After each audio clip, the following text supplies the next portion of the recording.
Bueno, vamos a empezar con la parte de lógica proposicional. En primer lugar, aclaro que este video está pensado, digamos, para quienes estudian lógica en matemática, pero que sí podría llegar a ser útil para el estudio de lenguajes y demás, que también se utiliza, digamos, los principios básicos de la lógica. ¿Sí? La lógica es una disciplina que de alguna manera fundamenta a la matemática, ¿sí? Está todavía un poco en discusión, eso no está del todo claro, pero es digamos que para el inicio del estudio de la matemática es muy útil porque ayuda, digamos, a esclarecer situaciones que tienen que ver con el lenguaje y con cómo expresamos, cómo nos expresamos cotidianamente los matemáticos.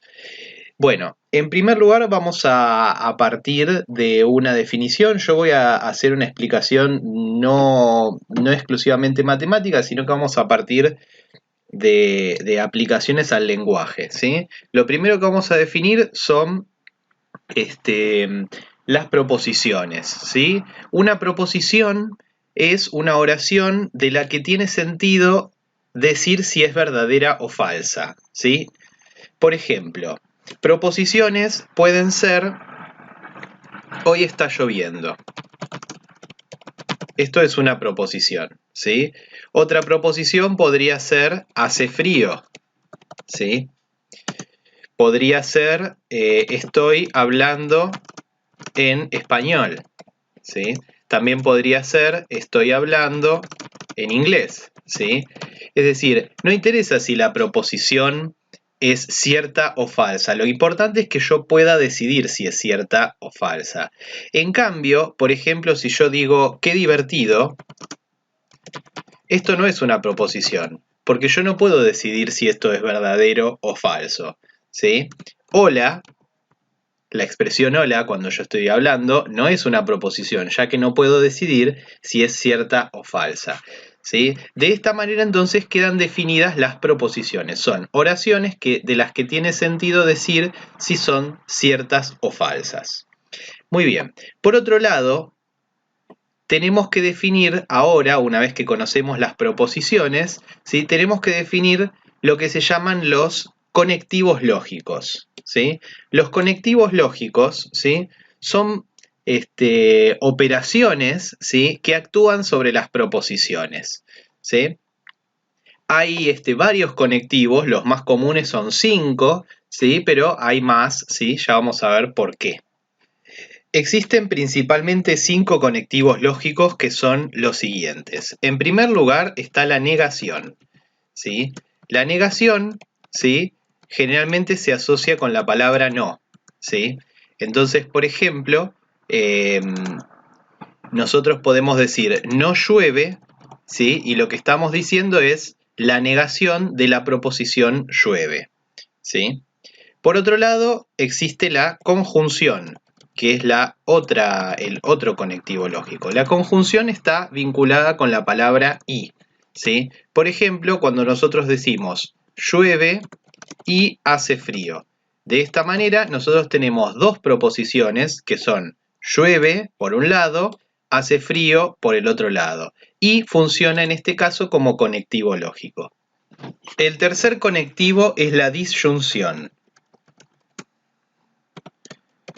La disyunción está generalmente asociada con la palabra o, ¿sí? Por ejemplo, la utilizamos en las frases como, por ejemplo, cobraré el lunes o el martes, ¿sí? En este caso, las proposiciones son cobraré el lunes y la otra proposición es cobraré el martes. Por una cuestión de lenguaje, nosotros no escribimos cobraré el lunes o cobraré el martes, ¿sí? Sino que en este caso omitimos la repetición del verbo, pero las proposiciones simples, las proposiciones atómicas, serían cobraré el lunes o el martes. Y el o es quien vincula a estas proposiciones, ¿sí? La cuarta y muy importante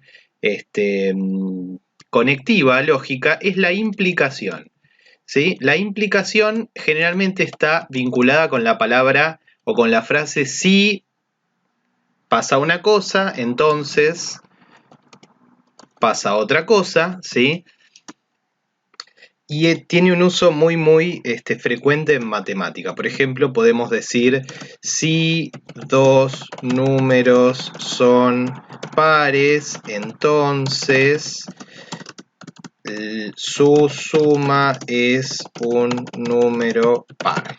Muy bien, aquí lo que tenemos son dos proposiciones. Dos números son pares, ¿sí? Y después la suma de esos números es par, ¿sí? Y fijémonos que aquí en este caso el conectivo aparece como en dos palabras. Aparece acá y aparece acá, ¿sí? Si una proposición, entonces otra proposición. Perfecto, muy bien. Y la última operación lógica o conectivo lógico que tenemos es la doble implicación, también utilizada muchas veces en matemática, que generalmente se relaciona con la frase sí y solo sí. ¿Sí? Por ejemplo, un número es par si y solo si es divisible por 2. ¿Sí? En este caso tenemos dos proposiciones, un número es par, tenemos es divisible por 2, ¿sí? O un número es divisible por 2, y entonces en este caso el conectivo es el sí y solo sí, es la doble implicación. Bueno, estas son las 5 operaciones lógicas más importantes. Vamos a empezar a ver un poquito cómo utilizarlas, cómo hacer para operar, ¿sí? Con estos conectivos y con estas proposiciones, de alguna manera, como para empezar a entender un poquito de qué se trata esta primera parte de lógica. Muy bien, antes de pasar a la siguiente clase, en donde vamos a empezar a mirar algunos ejercicios, ¿sí? Quiero compartir este cuadrito que sintetiza de alguna manera las 5 operaciones, su simbología y algunas palabras que suelen utilizarse que aparecen para simbolizarlas, ¿sí? Empezamos con la negación, ¿sí? La negación utiliza estos símbolos, estos 3 símbolos, cualquiera de estos 3, ¿sí? Y algunas palabras para simbolizar la negación son no, no es cierto que, no es verdad que. Por lo tanto, si yo digo, por ejemplo, no llueve, estoy utilizando una negación evidentemente. La conjunción, ¿sí? Es lo que generalmente se asocia con el i, ¿sí? Es la forma más sencilla de asociarla. La conjunción utiliza estos 3 símbolos, ¿sí?